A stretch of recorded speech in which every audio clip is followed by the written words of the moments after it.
Hello Hello សួស្តីអតិជនរបស់ហាង BN Bonner Salon អ្នកទាំងអស់គ្នាជួយឲ្យបន្ទុកតិចមើលសក់នេះអ្នកទាំងអស់គ្នាចំពោះជាសក់មួយដែលអត់ទាន់បានគៀបអត់ទាន់បានអីទាំងអស់អ្នកទាំងអស់គ្នា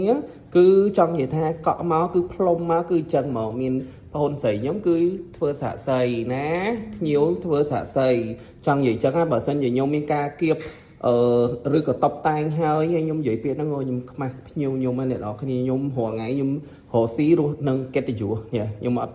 នេះទេអានេះសក់នេះផ្លុំមិនទាន់នឹងស្ងួតស្រួលបួលផងតែដោយសារខ្ញុំចង់ឲ្យអ្នកនរគ្នាមើលពីគុណភាពសក់នៅហាង B&S Bonner Salon ណាអ្នកនរគ្នាគ្រប់ style គឺចេញមកបែបចឹងហ្មងអ្នកនរគ្នាហើយអត់មានពពីពពាលទេហើយបើនិយាយពីការលាបសក់វិញខ្ញុំលាបឲ្យបងអូនស្រីខ្ញុំមិនតិចដងឯអ្នកនរគ្នាហើយមើលតសៃសក់អ្នកនរគ្នាហើយនឹងពណ៌សក់ចង់និយាយថាស្អាតដល់កម្រិតណាអ្នកនរគ្នាជួយឲ្យបន្ទុកហើយយើងអត់បានតបតែងហើយអត់មានការប្រើប្រាស់ app ដែរអ្នកនរគ្នាអាចជួយឲ្យបន្ទុកតិចបានទេព្រោះដោយសារខ្ញុំគិតថាការងារដែលខ្ញុំបង្ហាញឲ្យកាន់តែច្បាស់តម្លៃការងាររបស់ខ្ញុំកាន់តែខ្ពស់ព្រោះដោយសារជារសជាតិជីវិតពិតអរគុណ